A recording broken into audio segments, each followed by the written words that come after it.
Hello everyone, it's time for another another book through. So can you guess what I'm going to do this time? It's the 3rd edition Warhammer Fantasy rulebook. There's some cool, there's even some quite cult sort of artwork in it. I'm still trying to get the camera to straighten out a little bit. There we go. Right. There we go, that's a bit better at least. I should really use a bigger table, but hey ho. Anyway, we've got Rick Priestley, Richard Halliwell and Brian Ansell writing it, and it's a John Sibbick cover. He did the Rogue Trader cover. He did a few covers, and hasn't really been, it's a shame he wasn't able to do a bit more for them, because it's quite a sort of a cult sort of cover and stuff. Even the cover for Rogue Trader, I did a video on that previously, so if you want to have a look through the original Rogue Trader book, that's quite recent in my channel and stuff, but so please go and have a look at that and stuff. But this is when the Warhammer itself was quite different. There we go. Sorry, trying to pull it back a bit, and it's nudging the tripod. I'm still getting used to the new tripod. But it's here we go.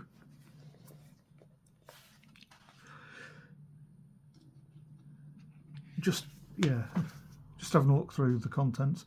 There's loads of stuff in there. Even got a scenario. Foreign Run's Last Stand.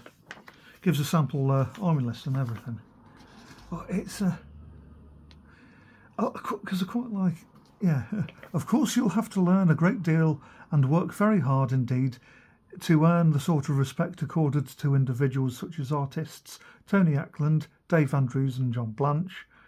I know Tony Ackland, he still pops up at Boyle on occasion, and he's still about. Dave Andrews, famous for his Britannians. I think I hear he still works for Games Workshop. And of course, John Blanche is John Blanche. But and it's recent years have seen an explosive increase in the number of fantasy films, books, TV programmes and even games of a widely varied quality, good, bad and indifferent, etc, etc. Because I quite like this sort of, because it is sort of like from a hobbyist sort of point of view, and I'm trying to see if I can see the copyright date, because this of the book in particular, 1987. So they're probably on about sort of stuff like Beastmaster and things like that, because I think both of the Conan films would have been out by then. But and it's just sort of like the fact that it's referencing just fantasy and pop culture and stuff. It's just really nice, rather than it being sort of exclusively it's these orcs or none at all sort of stuff. But and it's it just names some of the stuff, and it's like Rick Priestley takes his choice and pays his money. And I thought that was it. Alan Merritt, Air and Air, there he is, and Jim Bamborough. This is one of Brian Ansell's old gaming tables. This is I'm not going to be able to get it to home in properly on the photo of the table, but it's it's a shame he passed away. But because it's even the sort of like the acknowledgement of other, even just like in that opening paragraph, just basically acknowledging the existence of lots of different other fantasy franchises, even if it's of varying quality. Well, and we go into here talking about bases, the preparation of plastic miniatures and metal models, and their paint sets, done of course to Golden Demon standard, because it's endorsed by it. He's on the cover, so he has to endorse it, of course. Yeah. Then why is he on the cover if he's not endorsing it? Mimble, bimble, mimble, bimble. Well, yeah, it's quite nice to see it, sort of like a lot of this stuff. And I know some few books do have a sort of like if you are starting out, this is sort of like some of the basics of where to get models, like some of the basics of priming with spray, that there are paint sets and brushes and stuff out, and sort of some basic techniques, and even if it's just sort of black lining and shading as your advanced techniques, but it sort of at least encourages the beginner to at least start. And I believe a recreation of this was at Boyle this year, and it did look fantastic. I know they've been building it for slightly more than a year, but this is the Battle of La Maison Tal, and it's just the Mother Crushers. Yeah, and it's of course the Battle for La Maison Tal. And it's there was the original board being made by the Duke. The one at Boyle recently that was being played on was a faithful recreation, and apparently some advice might have been given by him. And it was just there are some videos of the Abbey itself being made. You can just see the wall poking through here and here and here. But that was Jeff Solomon Sims from Oakbound Studio. He managed to do it, and I remember some bits about the making of the bridge and things.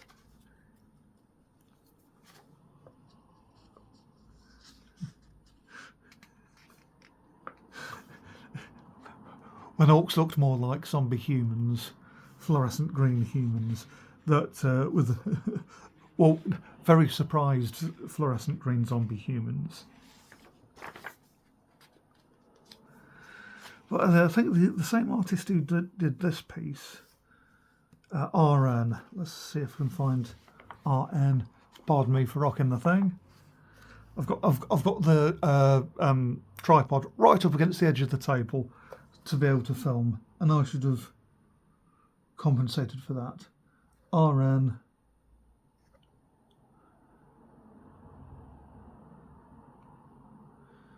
I am struggling to see an RN on here.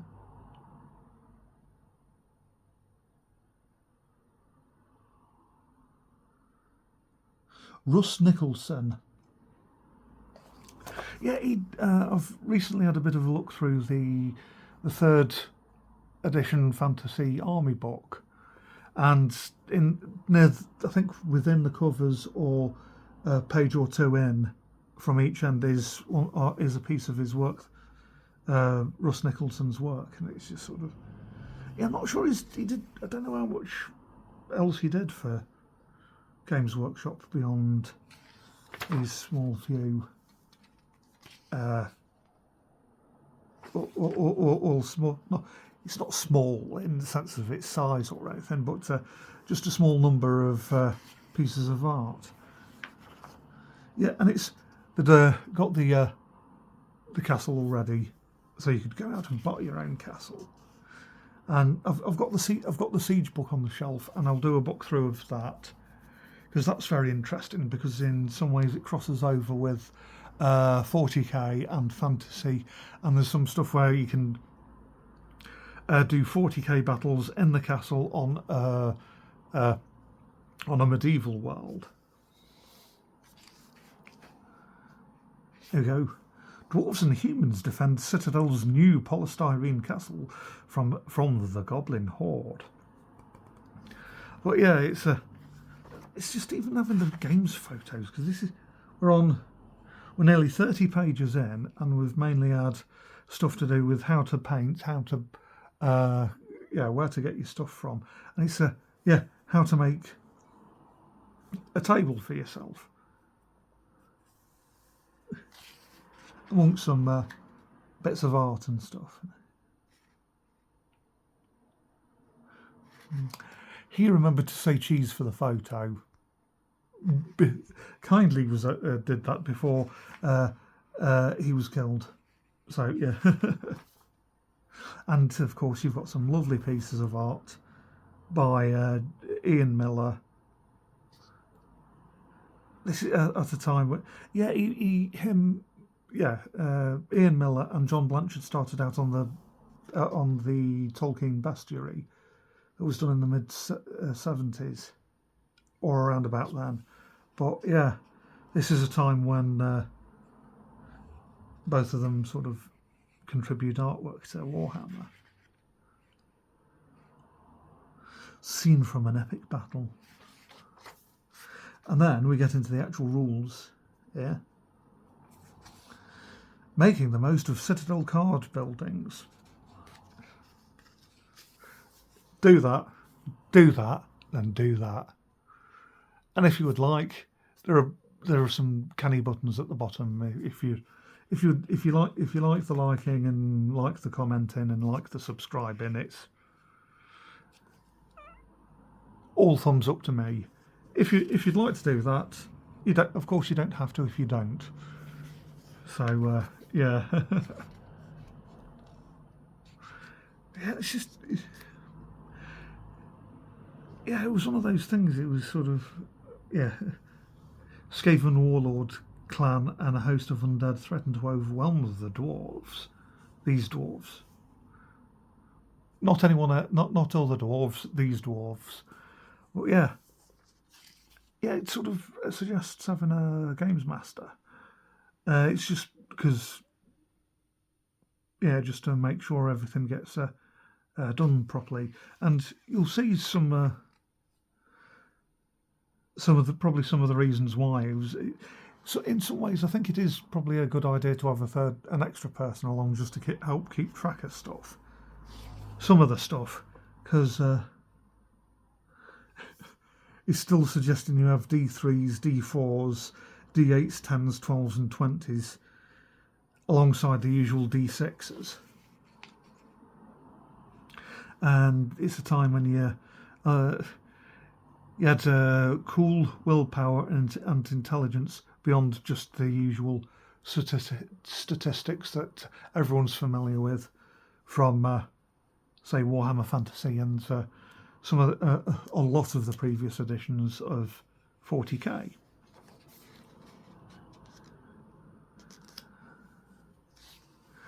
And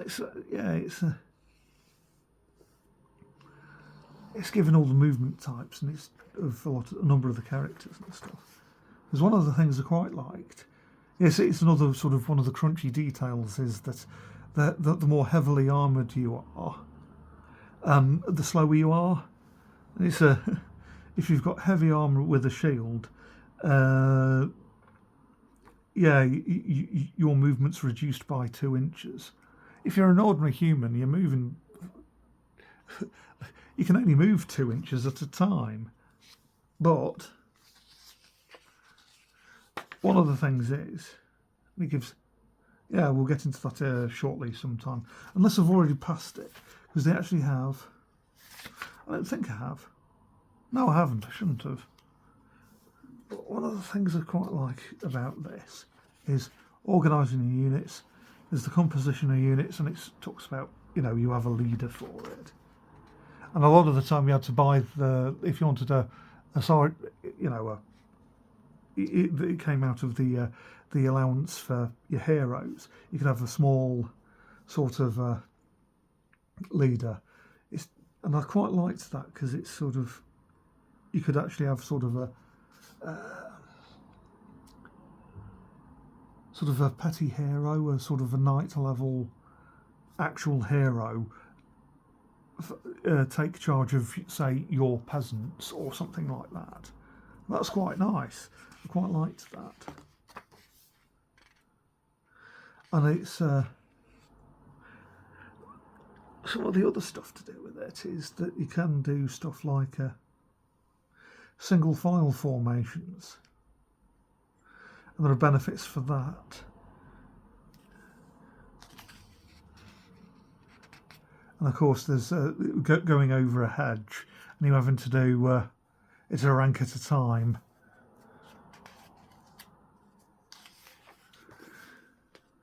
And showing you how to wheel, and it's the variety, just the variety of formations.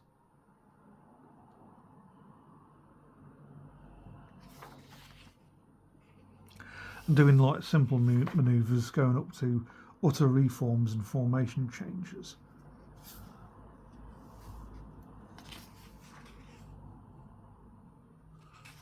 Oh, I know him. His name's Jeff. A different Jeff. Jeff with a J. Not Jeff Solomon Sims, no. He's not a goblin.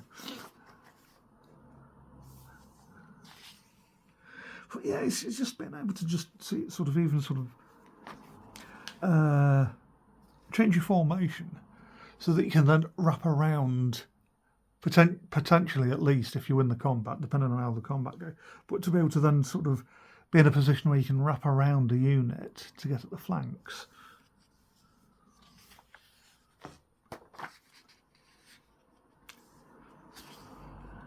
Yeah, and some of the shooting to hit ballistic skill stuffs, the principle is generally the same. But of course, you can have slings, javelins, thrown axe, spear, throwing knife and darts, alongside a lot of stuff. Thrown grenades. That's when there was sort of like a stereotypical thing where it says bomb on the side or something.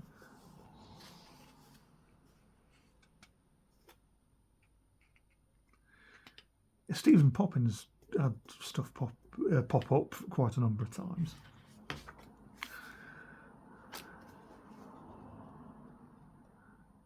Yeah, and it's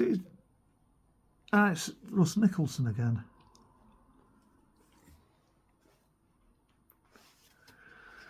Yeah, and it's just sort of I think that's John Blanche's stuff. I think I've a model that looks rather like this, but it's not got dagger. It's not got short swords jammed through the club. No.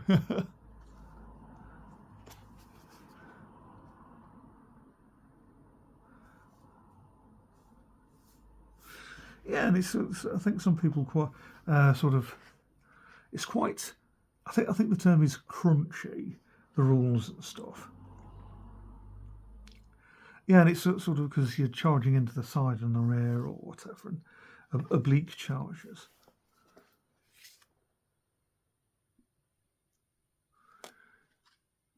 There's quite a lot going on. There's a lot to do with the combat here.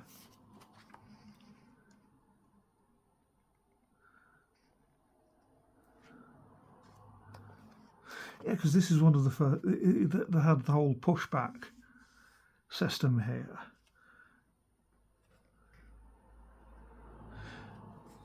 Some units may be pushed back, others may follow up, and some may decline to follow up while others rout.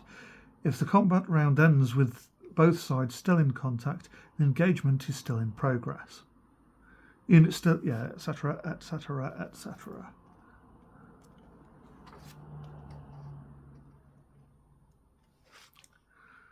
Yeah, and it's being able to do. Yes, I quite like the crunchiness, and I know of folks that have done, I think, 15,000 points a side of third ad, and I think they got about. I think they've got. I think they managed to finish turn 2 at the end of the weekend. They'd started on the Friday, and then at the end of Sunday, they'd finished turn 2. I think. But,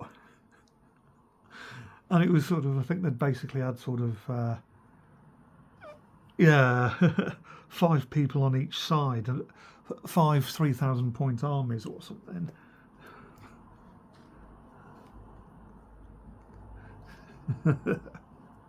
And of course, with this, you also get a reserve move.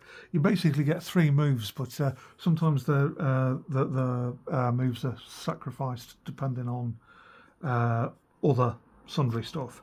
I think there's if folks are skirmishing and stuff. So, like I said, with if humans in heavy armour with the shield only moving 2 inches, I mean, not really. You get 3 movements. I mean, yeah, it's a bit sort of a thing, but if you've got 3 movements a turn, then it's not necessarily going to be too much trouble, and you get to march and stuff as well.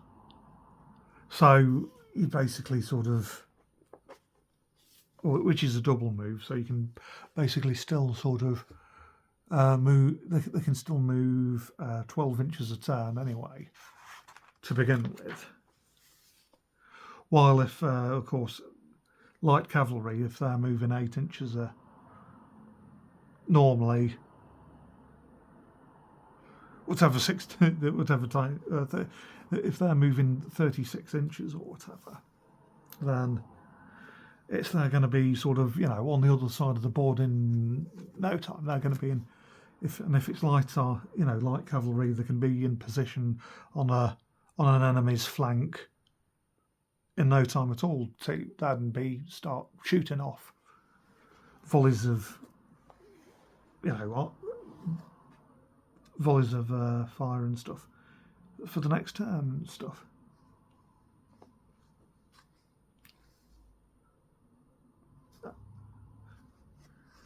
Yeah, Ian Miller. Yeah, I was trying to just check on that. I can see the initials.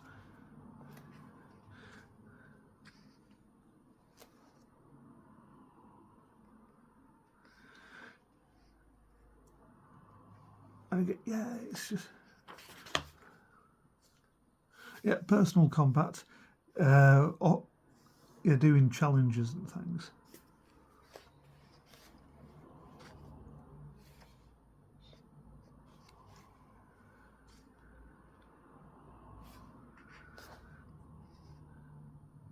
Yeah, now we get on to advanced rules.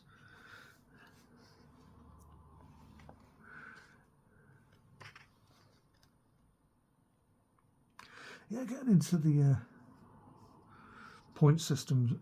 Yeah, the points.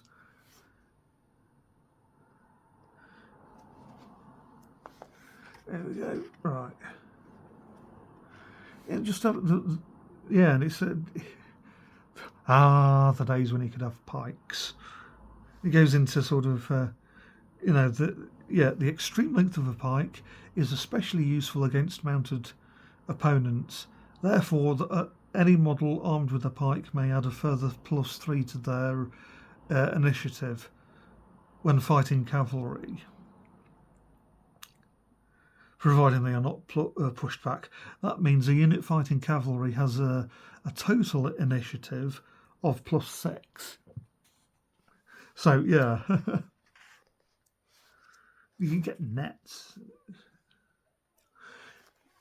It's a shame they didn't keep pikes in the game, in one sense.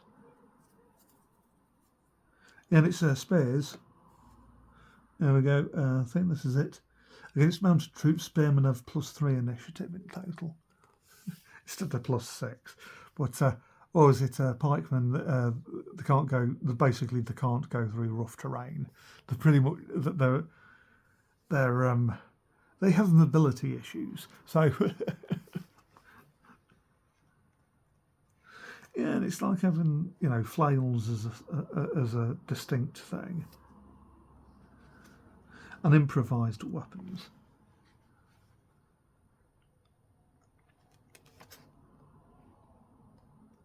Yeah, it's a shame they didn't keep up with blunderbusses and things like that. And I know some of the... Sorry about that. I I know blunderbusses can be an option for some, again, with in the old world rules. I know some of the, if you take a Bretonian exile list, some of the brigands that you can take in the rare slot, they have blunderbusses and things. But yeah, it's sort of a shame that you couldn't have them as in other options, and pikes. The being, yeah, it'd be nice if they can, just generally with the old world, if they can do like a specific sort of mercenaries book where you do have, you can still have stuff like some of the Dogs of War, like with the Dogs of War book, like Roland's. I've forgotten. Roland's Reavers or whatever it is. Roland's Riverons. Roland's Chevrons. No, but like Leopold's Leopard Company and I think it was Viadazzo's Venators and Bronzino's Galapagons. You can still have the specialist units like that, but if you could have where it's like mercenary units of where it's just generalised pikemen or generalised Tilian crossbowmen or something. You have halfling scouts as a generic sort of thing, and then it's like you have options to be able to hire them out for different into different other lists, and with these mercenaries can be taken by so and so sort of stuff, and it's and you could have sort of say a stallion pikeman or something, and have like a tertio formation. Encouraged to get like a tertio formation with it. But anyway, yeah, this is some of the extra rules and stuff, and it's in the army book that readjust the point system for this. But you could basically buy an extra characteristic. So if you do have sort of like a bodyguard unit, you want to take an ordinary troop option and use it as a bodyguard unit, you can still say do a +2 and it gets an extra weapon skill and initiative, or just depending on it, yeah. If you wanted a heavy hitter, put in one of the points in strength or something. They're not necessarily good fighters, but they're strong, Yeah, and downgrade stuff to levies or something. Levied pikemen or something. It's just, yeah. I think they could have sort of like, you could basically about almost 2/3 of a unit, I think, could fight in a pike block, almost. I mean, if you got a levy with pikes and it's sort of all about a half, 2/3 of a model, now having a huge horde block and all with pikes in a levy, if what a third of the models can actually engage in combat, it's just sort of sort of the weight of numbers. Yeah, and having the sappers and shape changes. Yeah, it's like even just having the poisoned wind globe carriers, Skaven plague sensor carriers, and I keep seeing references to Skaven, and it sort of does make me want to start collecting a Skaven army. And it sort of encourages you to have a baggage train, and with if you take mercenaries, you sort of do need a baggage train. It's sort of, there's a couple of their rules that are key to, if their supposedly allied baggage train is captured, then they just wander off because their pay's in a strong box in the baggage train, and it's like if their pay's been stolen, there's no point in being there. And it's sort of like a number of wagons and civilians, and like a 6" by 6, yeah. a sort of a suggested size of the actual baggage train. And just sort of, yeah, attacking the baggage area. I still quite like the idea of having a baggage train, and it's like having a defensible point that you can return to. I don't think they'd necessarily count it, but just some, not necessarily even counting as cover or anything. But yeah.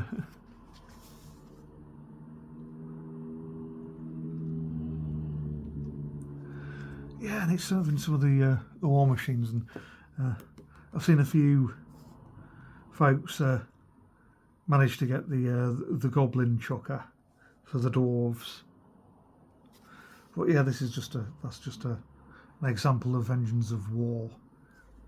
The good old bassinet, good old pig face bassinet. Actually, no, that's not a bassinet. It's not got the point on the back, on the crown of the head. But yeah, and it's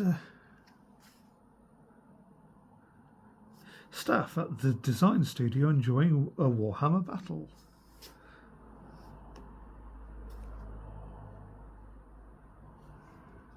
Yeah, and that's the scatter dice. You roll a d12 and consult that.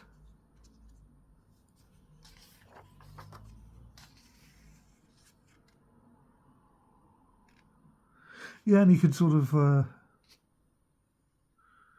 in some ways, it's sort of like the size and efficiency of an artillery piece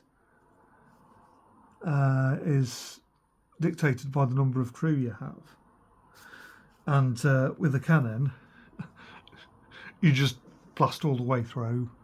And I think it's a bit like in later days. It's the like the high elf bolt thrower, and it just decreases in strength with each rank, and every, I think, full 6 inches or 12 inches. But yeah, for every, I think it's every 12 inches, and for every rank that the butt of the cannon shot has gone through, it loses a point of strength.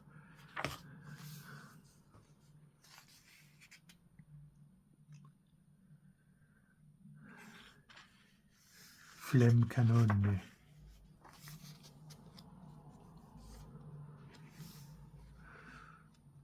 Rocket launcher bazooka, because that's an excellent fantasy weapon. That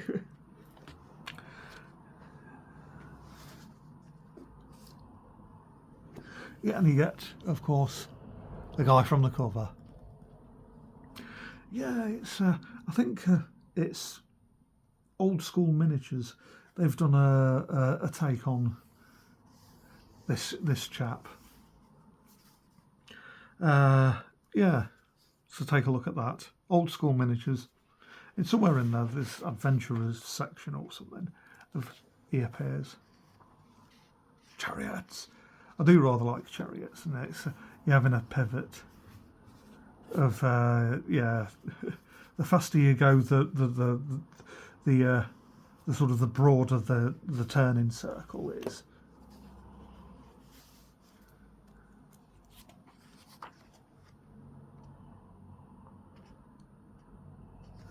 And there's the Citadel Games as Citadel.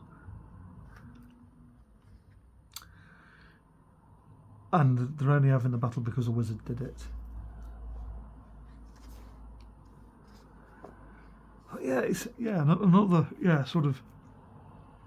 Another part of the crunchy game system is it's like keeping track of where flyers are, because it's sort of it very much depends on how high they are flying to what sort of effects they have. And there's stuff, extra bits about takeoff, landing, aerial shooting. I think being able to shoot down from above, stuff like that. And it's just sort of, trying to keep track of it. And especially if you're doing a Nigel Stillman and basically having like a 3,000 or 4,000 point army, and with 3 coats of gloss varnish, then it's sort of trying to keep track of all the stuff going on. It's and what is fair is dropping things.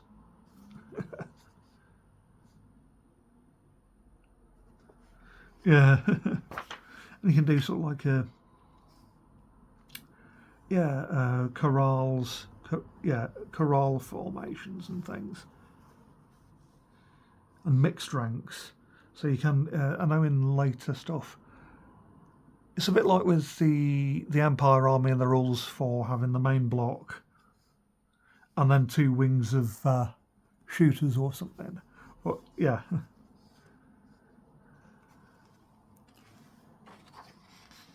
But yeah, it's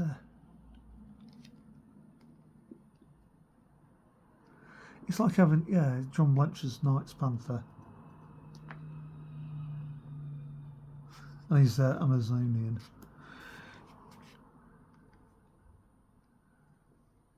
Yeah, PJ. I'm trying to remember who PJ is, because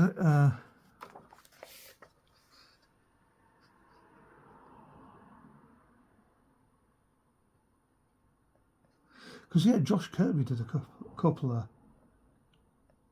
pieces in here.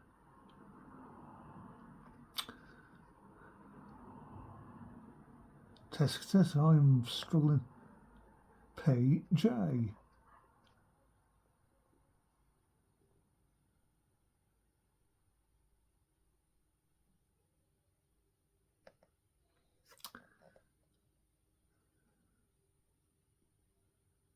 I'm struggling to find any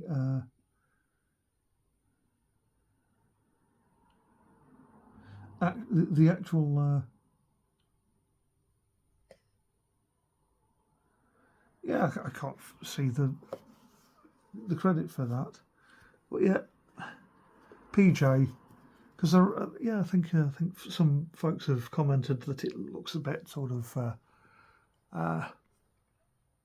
sort of a bit other than the rest of the style of. It's very suave and high fantasy compared to, say, a street flow in thick with brown and brown, mud and effluent. Sorry about that. And of course you get the archer wedge and and it's shield wall testudo. I quite like the with the knights having the arrow formation, and sort of you hit, and if it penetrates, then it's sort of you can carry on. There are ways of carrying on going, penetrating, like even into deep, like thick, deep blocks of infantry, if you manage to hit. So it's like having having a commander, a moderately powerful hero command a wedge of knights. And so that it's quite a surefire thing to be able to actually sort of penetrate the first rank, and then you just carry it through with the further ranks of knights. I thought that was I quite liked that. I mean, okay, you're basically doing a round of combat per rank, but which is sort of the crunchiness of it.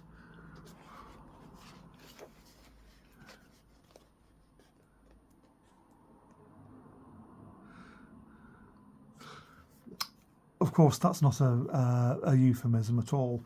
The interpenetration of friendly units. It's how dare you laugh at that? That's not a euphemism at all. How dare you? How very dare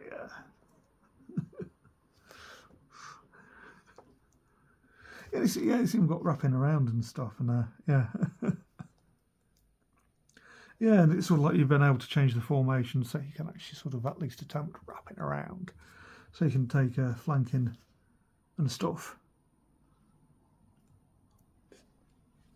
a bit more seriously. Quite like the variety, and it's of being able to do that with this edition. And of course the Skeleton Horde, which is famous for being on one of GW's first plastic box sets, and probably the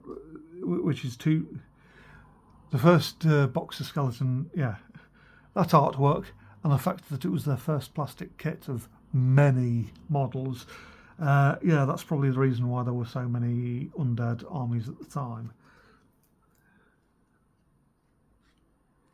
Well, yeah, it's like being able to shoot over a building and stuff. Shooting at buildings. Yeah, this is sort of like, yeah, damage to buildings. And it's, yeah, being able to basically destroy cover. It's they're being, yeah, used like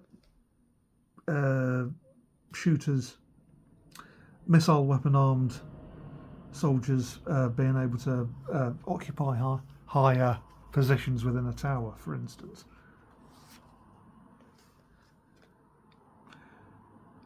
And you're having a height advantage to basically be able to shoot at things. Yeah, and you get, of course, deployment. And then we get onto the magic. Yeah, it looks like this is going to be quite a long video. But yeah, it did have some guides to being able to create your own army within this, but it was more standardised within the Armies book, so that you know, that there could be some element of fairness within things, and yeah, particularly Grotty Zombie. But yeah, it's you have quite a large section. Yeah. Revenge of the Lichmaster, and there he is himself. Running away from the Golden Demon. Yeah, because I quite like the whole sort of the having the magic points.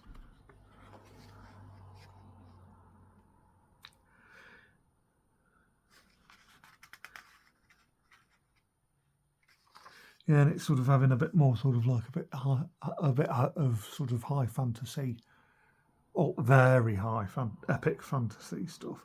The more imp-like fella, and you got the shadow in the background. Yeah, because I quite liked the whole point system for casting, to be honest. It's, yeah, one of those extra things you had to basically keep track of, keeping a tally of your magic points, and then you could recharge some during during a battle. But yeah,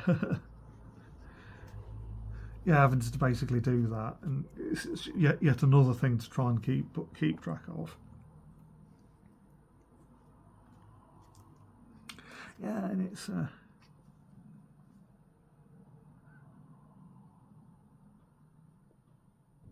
Yeah, Russ Nicholson again.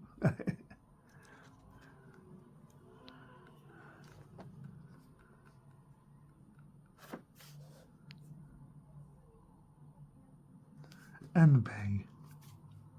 Yeah, one of the Ralpartha zombie dragons. I've got what version of Ralpartha Europe, that is. Ralpartha Europe still do the zombie dragon model. NB. Nick Bibby.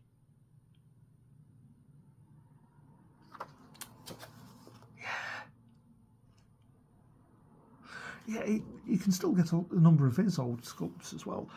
I rather like his dwarves. They've got quite very sculpts. The sculpts of his dwarves. I quite like his dwarves. It's just this is almost like a D&D thing. I know that's a Balrog. A Balrog of Morgoth. Tell me where is Gandalf, for I much desire to meet with him. Tell me where is Gandalf. A Balrog of Morgoth. In Isengard, guard.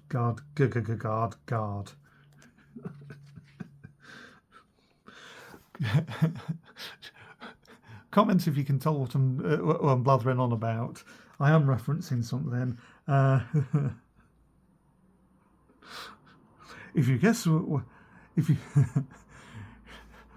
if you guess correctly, you get a thumbs up as a prize.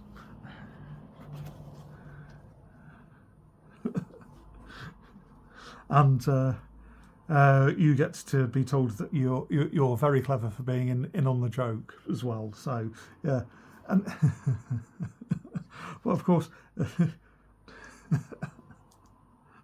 yeah. There's yeah. It's just even sort of a lot of the spells, and I know a number of people thought that some of the more powerful spells, level 3 and 4, were probably a bit too powerful. So sort of restricting them a bit, but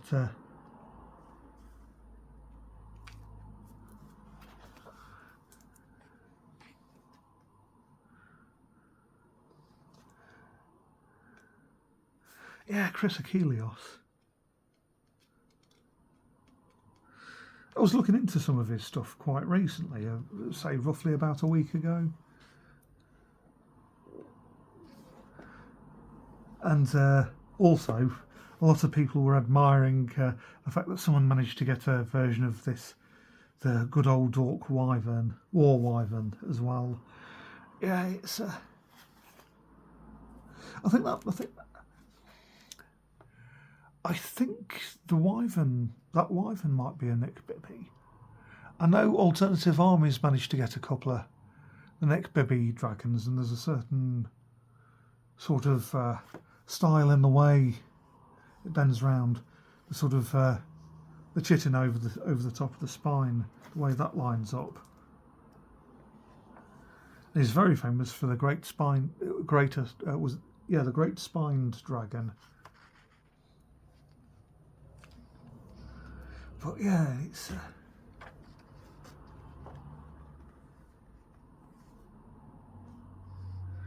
yeah, and it's just that it's the spell section. It's just sort of an excuse to put a lot of artwork in, like Bagrian's Last Stand and Galleons.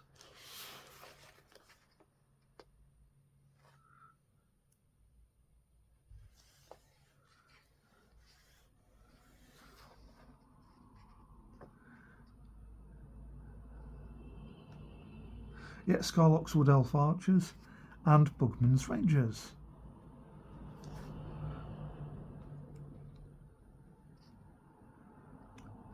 Death on the Reich.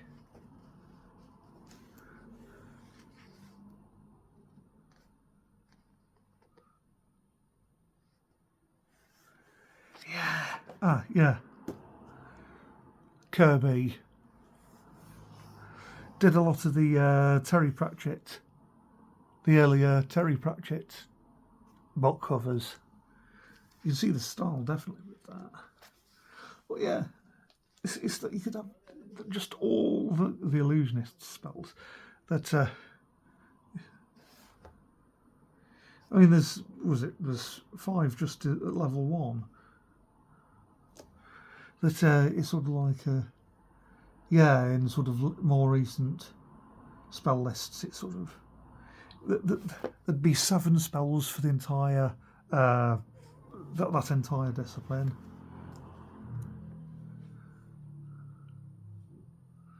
While it's sort of there's 11 just by level 2, and another 8 for level 3 and 4. Yeah, Necron. Yeah, I keep hearing stuff about this piece as well. I think this is what some folks kept referencing. Jabberwock Head. I heard, if I understood properly, I think a lot of these models got lead rot as time went on. And into the early 2000s, unfortunately, I think it got thrown away. It's just a shame because look at that. It's just, I think there are close-ups of some of the details of this. I think it got used in other publications. I don't think it's necessarily in this book, but yeah. And but yeah, you can get onto magic armor and weapons and stuff. And then that's the end of the magic. All the magic goes into sort of like magical equipment and stuff, and sort of like almost like a make your own magic weapons in the army book. And it sort of like has a brief description and an effect, and then you can just sort of make your own in a sort of like if you're applying the same effects to say a Skaven army, it's still going to look quite different from the same effects on an Empire army or a Bretonnian army, because they might do some saintly, chivalric, Holy Grail style effect, while, yeah. Ooh, pardon me. Yeah.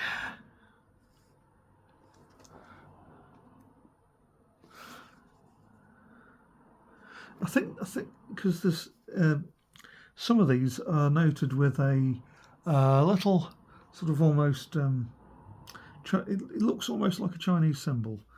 But I'm not necessarily sure who that had been. And don't remember seeing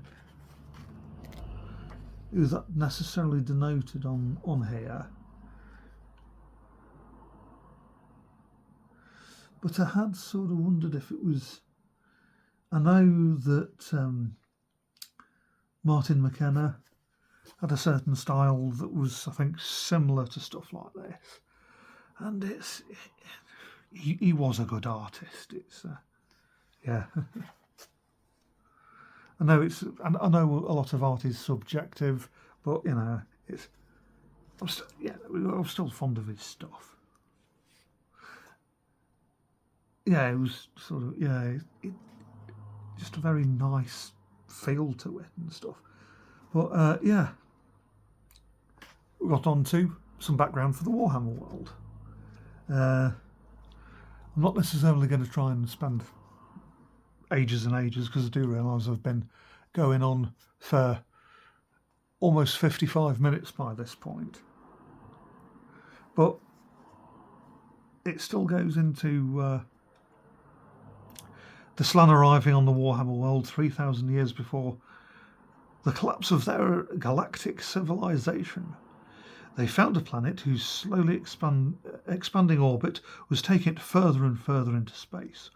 Animal and plant life had already evolved, but the encroaching cold threatened to end all life within a very short time. And there's stuff to do with warp gates. And it's the elves and the dwarves being some of the first creatures.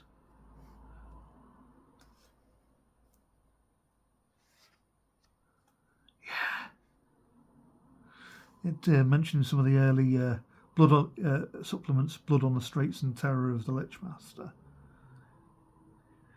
The Terror of the Lichmaster. Try to do a Vincent Price accent and fell miserably.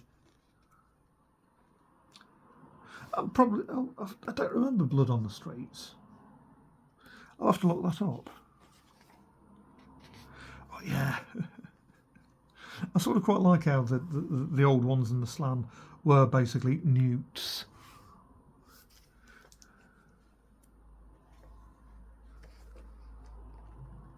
Yeah, and of course, by this time, Ulthuan was a horseshoe. There had been a time when it was sort of more of, sort of just a loose conglomeration of islands. But it's, yeah, and Albion's rather large and very close to the coast here. But, yeah, I'm just sort of thinking it's like, with this, it's sort of, when they originally blew up the old world about a decade ago and replaced it with Agio Squidward, Age of Sigmar, it's like there's not much to do with stuff. You can't really create anything now. There's an entire chaos waste that they've utterly ignored. There could be some fifth chaos god hiding down there, a completely different race. You know, it's like a fifth chaos god that hides there, keeping itself to itself. Malal, perhaps. And he's got there's a couple of different races down there. Probably one who doesn't. It's a chaos god that is in exile because he doesn't like the other chaos gods. You have a race of warrior, a race to sort of worship it. You've probably got humans down here, and you can have like some sort of naval, aquatic theme to it because it's basically ocean locked. It's sort of and then you could also have demons for Malal or something. And then it's sort of like you can have sort of like human tribes in anywhere else. There being sort of tiny weeny little cults in, say, the old world or something, who Malal has whispered to, and and stuff. It's I still I'm a grumbly grognard. I still reckon that was a silly idea to just get rid of Warhammer Fantasy. It's you could have had, they could have had some sort of. I mean, there are different mountain ranges. I mean, the Slans used to be allied with a race of troglodytes, cave dwellers. You could have had an extra. I know there's the Skaven and stuff, but there could have been an extra subterranean race of troglodytes. They've got the lizard man. The Slan evolved into the lizard man, but it sort of you could have had troglodyte newt people living come out of any of the mountain ranges. Having them further east or something, or in the mountain ranges of Nagaroth. It's just sort of like, well, there you are. There's a selection of stuff. Malal and his demon army. You got an extra different species that worship him. You can then have other tiny human forces to worship him that have been whispered to, and then you can have newt troglodytes. I mean, you've got ideas for 4 separate stuff. They could have done specifically sea elves as well. I mean, okay, it's high elves exist, and dark elves do the slave raid, the raiding with the black arcs and stuff. But it's you could have had specifically sea elves. There you go. Mumble, grumble, grumble, grumble. Mimble, bimble, mimble, bimble. Yeah, having a big old complaint about that. And it's just... Yeah, I didn't necessarily buy the fact that exhaust... that with the excuse that exhausted the old world. It's like... I remember just within about half an hour coming up with those 5 ideas. It's like, well, you got a whole chaos waste that they've ocean locked that's completely ignored. They could do something else with chaos, and it's a whole continent. There are extra things there, and there's a sea around them that can be used. There you go. There are mountain ranges that could be used, and that's without getting into doing stuff like, even if there's trouble with, say, doing, say, Nippon, and having some armies based on real world cultures. You don't necessarily have to have fantasy Spanish or fantasy Cossacks or anything, You don't necessarily have to do that. You don't necessarily have to have, Nippon filled with fantasy samurais. They don't necessarily have to base anything on anything real worldly. It's, yeah. But yeah, sorry, big old grumble with that. Uh, yeah, and you go into a lot of the lore with this. You've got a loose timeline,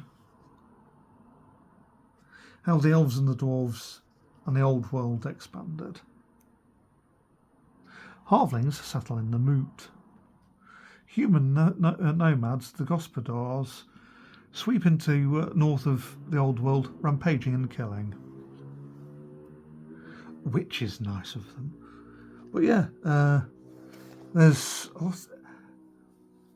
I'm just... If you'd like me to go into doing something perhaps like... I'm not sure I would go about doing like specific readings of the old world, old lore, but I'd have to have a bit of a think. But yeah, I can't necessarily see that there'd be much trouble, but I don't necessarily want to be stepping on people's toes, especially if they're going to be mimble bimble in a more dramatic way than I just did. Yeah, bestiary. Warhammer bestiary, not Tolkien's bestiary. Which is best bestiary, Tolkien's bestiary or Warhammer bestiary?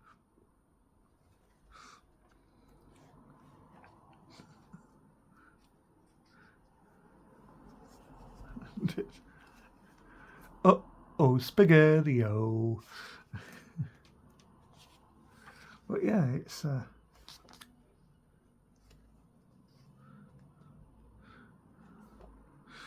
if you want to get ahead.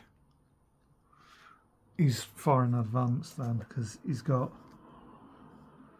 at least 6 that I think I can count. Or 7, really, but 8, because there's a carved one there. Sorry about that. There we are. But yeah, I'll try and keep going with, be a bit quick with this. I don't necessarily want to be be too long going through all of these, because I realise that these can be quite long and stuff. But I do sort of miss the fact that that they got rid of the Chaos Dwarves and stuff as well. Because you could have the Imperial Dwarves, you could have the Dwarf Dwarves, there are the Norse Dwarves, and the Chaos Dwarves as well, of course.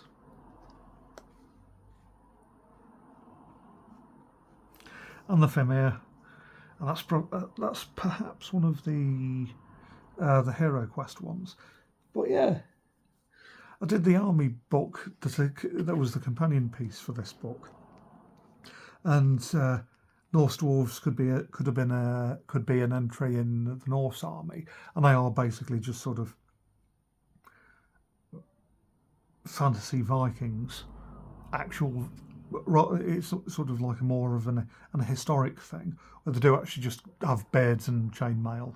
There are some stuff like werewolves and stuff, shape changes, and battle mammoths with a howdah.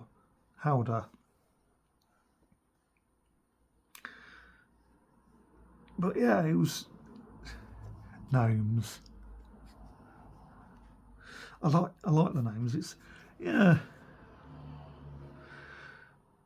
and it's just it's just gnomes and stuff are more of the stereotypical fantasy sort of thing, as well as to bring in. But they could bring in gnomes and stuff, gnome colonies. It's gnomish communities also exist throughout the old world, where they favour rocky outcrops and hills, such as the Mirror Moors, where Glimdwaro, one of the largest communities, is situated. Well, they could sort of do small forces of gnomes. It's sort of, they could have just kept going with stuff. But yeah, here we are. Yeah, a lot of the original Norse were basically, fantasy Viking, basically almost like historical Vikings.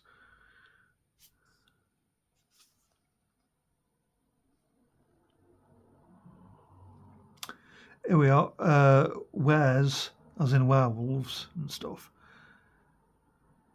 Yeah, although it is remotely possible that the wares represent a Slan genetic experiment of some kind. Yeah, it's like, deep in anywhere that had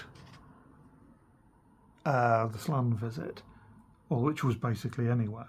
There could be sort of, yeah, it's like doing sort of, I know I'm almost thinking of doing like suggesting Hollow Earth, but, doing a whole Hollow Earth sort of thing.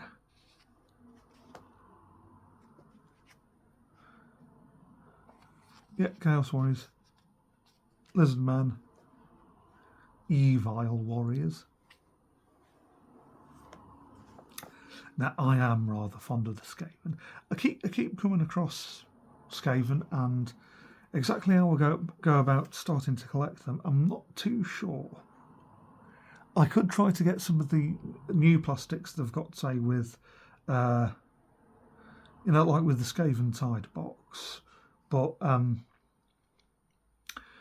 there are some very nice metals out there, and I prefer working with metals, but I do also realise that I've got very little in the way of actual Games Workshop models.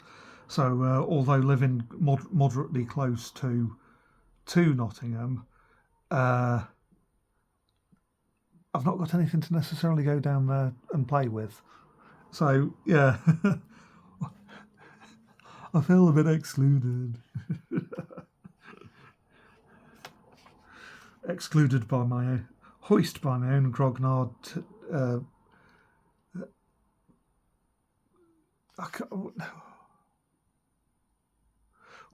Hoist by your own grognard. Oh, what's that? Petard, that's it. Hoist by my own grognard petard.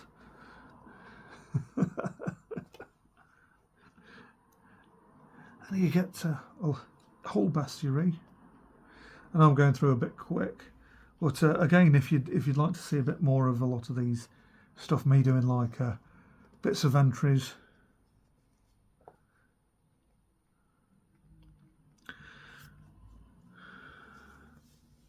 But yeah, you can roll for the different sorts of dragon breath, fire, smoke, chill, desiccation, dragon bolt, and acid. I think you could get they didn't necessarily have to have wings either.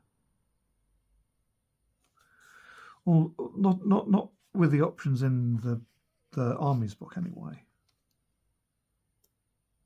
Giant bats.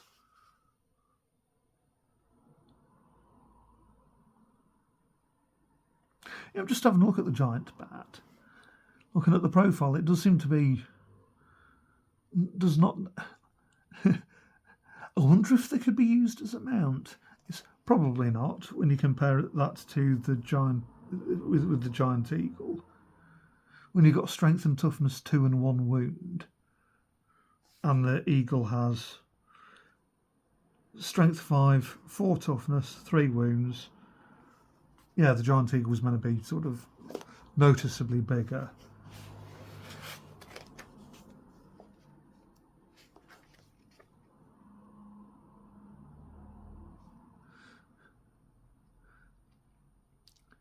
It's easier for giant 2 wounds, although probably still engulfed by its rider, having a giant frog mount. I've got to, I'm working through doing a couple of snail riding nights, and I'm thinking, wouldn't it be fun if I got a couple of frogs that knights could ride as well? Yeah, horsies.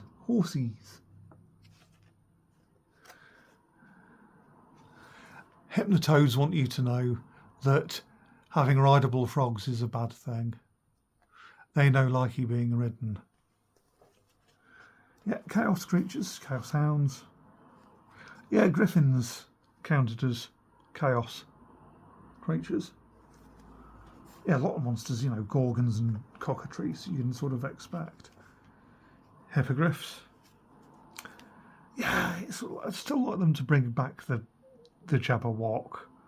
It'd be nice to have, just even if it's just the rules, there are a couple of companies that do models for it. This moped went past. But yeah, Ralpartha who do the Ralpartha Europe, who also do the Zombie Dragon. They've got a Jabberwock. Yeah. Yeah. Lich.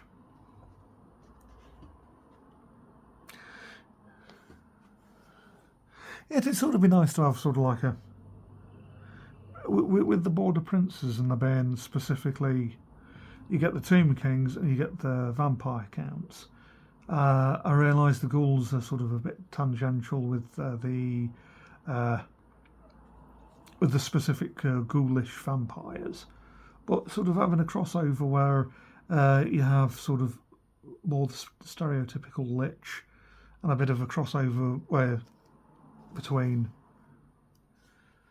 the undead, like perhaps about the Border Princes or something. Yeah, difference between wraiths and spectres, even.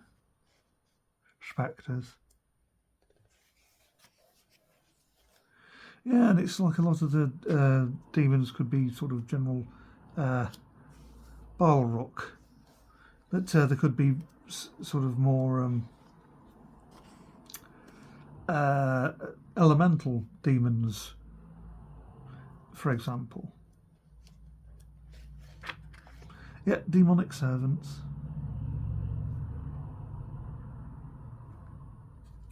They are humble demons, creatures whose status ranks below that of a lesser demon.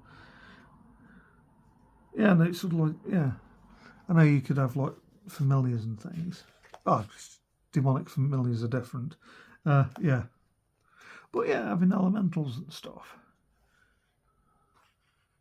Sort of almost a shame that you don't, even if it was sort of like having elementals as more of a demons that good guys could use or something.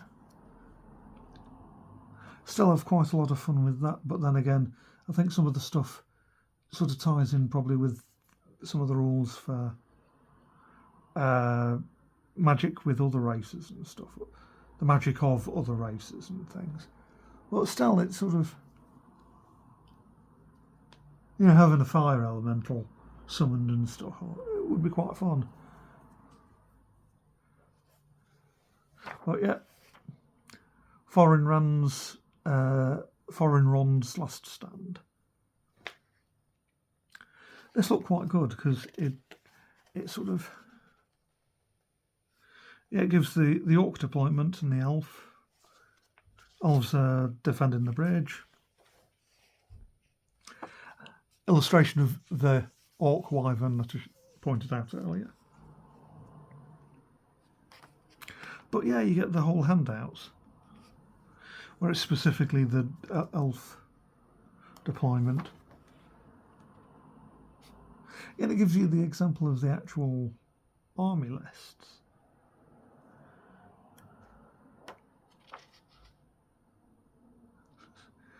Yeah, it's sort of gobsmacking, stunty crumping, leg breaking, eye gouging peps killers, 20 warriors.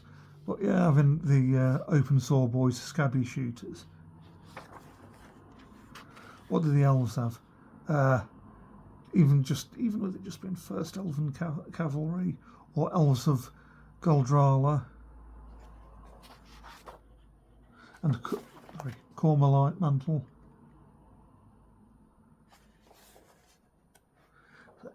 And of course, then we get into being able to tokens that you could use. The illustrations are side on. Well, yeah, cavalry with the lance pointing up. Yeah, it's just height level markers. goblin infantry, and then we get sort of the quick reference stuff. It's a hit charts, damage charts, take with ballistic skill, dice modifiers, combat resolution. Yeah, it's sort of used to get one like sheet of card, A4 sheet of card, perhaps both sides having rules on. Of course, you've got the quick reference stuff is 1, 2, 3 pages long. But yeah, it's just yeah. Are you registered? Quick! It's, you've had nearly 40 years to do that. Quick! Sent them a letter in Eastwood. They might have moved since then, but you know, doesn't matter that it's doesn't matter that they've moved. Doesn't matter that's taken up by anything else. But yeah. You gotta register, quick. Engage with the FOMO. But, of course, I'm being silly. Of course. But, yeah. Blood on the streets. There we are. But yeah, it's like, I mean, even if this is a sort of an advert and stuff. It's I did a video looking through Macbeth a bit ago. Yeah, and it's I would have thought there would have been more views on that, but it's doesn't matter. Perhaps I need to film it again because it's got all the stuff in. But yeah, Vortex of Chaos. With all the animated water. Mystic Mist, they're all actually labelled. Not sure how well the labels are showing, but Dust Storm. Yeah, I think I'm quite lucky. These are the perforated, and not the perforations have not been broken. But here we go. Quicksand. Cartoons would have you believe that is an ever-present danger during adult life. Now it can be with your very own Warhammer template. Do you have a troublesome boss? Get Warhammer 3rd edition rulebook for your ever-present Quicksand template. Trap him and then shoot him with a fantasy bazooka. Don't forget to roll for direction. Buy yours 40 years ago at the previous address that I'm not going to give out again, just in case it does actually exist. It is still a valid address, and I'm accidentally doxing a warehouse that was demolished 25 years ago. But I am being silly, of course, just in case. But yeah, there we go. Silliness aside. The back cover, of course, bit of a blur, but should have read this. Yeah, talks about chaos sweeping down from the north. Doughty dwarves defend their mountain holds from rampaging orcs and goblins. Elves harry the evil creatures which assail their forest homes. In the forests and swamps of tropical Lustria, the Slan fights to hold their empire together, etc., etc. But yeah, that's it.